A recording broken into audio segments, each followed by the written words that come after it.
கர்த்தர் என் ஜீவனின் பலனானவர். தேவன் என் வாழ்வின் இருளையெல்லாம் வெளிச்சமாக்குகிறார். என் தேவனுடைய நாமம் அதிசயம். தேவன் இந்த வாரம் ஒரு அற்புதத்தை செய்து என்னை மகிழ்ச்சியாக்குவார் என்று விசுவாசிக்கிறேன். தேவன் என்னை எல்லா பயங்களுக்கும் நீங்களாக்கி விடுதலையாக்குகிறார். நான் வெட்கப்பட்டு போவதில்லை. பரிசுத்த ஆவியானவர் என்னை ஆளுகை செய்கிறார்.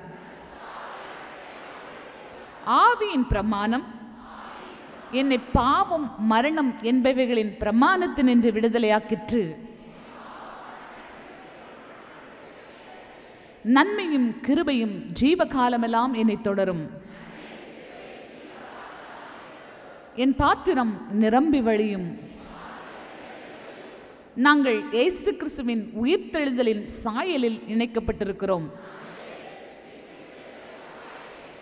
ஆதலால் நானும் என் குடும்பத்தாரும் இந்த உலகத்தில் ஜீவ வாசனையாக இருக்கிறோம். எங்கள் கடின சூழ்நிலைகளில் இயேசுவையே நோக்கி பார்ப்போம். நாங்கள் ஜெயிப்போம். தேவன் எங்களை நிமிர்ந்து நடக்க பண்ணுவார். அவரே எங்கள் தலையை உயர்த்துகிறவர் என்று அறிக்கையிடுகிறேன்.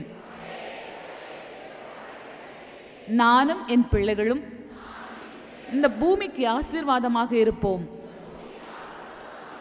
தேவன் எங்களை விசேஷமாக்கி இருக்கிறார். தேவன் எனக்கு நியமித்திருக்கிற ஓட்டத்தில் தொடர்ந்து ஓடுவேன். தேவன் எனக்கு கிருபையையும் பொறுமையையும் தருவார். கர்த்தர் எனக்கு நன்மையாக துணை நிற்கிறார். மனிதர்கள் என்னை ஒடுக்குவதில்லை. கர்த்தர் என் ஜெபத்தை கேட்கிறார். என் உபவாசங்களை அங்கீகரிக்கிறார். என் மன விருப்பங்களை அருளுகிறார் என்று விசுவாசிக்கிறேன். கர்த்தர் என் ஆயுசு நாட்களை ஆசீர்வதித்து பெருக பண்ணுகிறார். நான் நல்ல நாட்களை காண்பேன். இயேசு கிறிஸ்துவின் நாமத்தில் ஆமேன், ஆமேன், ஆமேன்.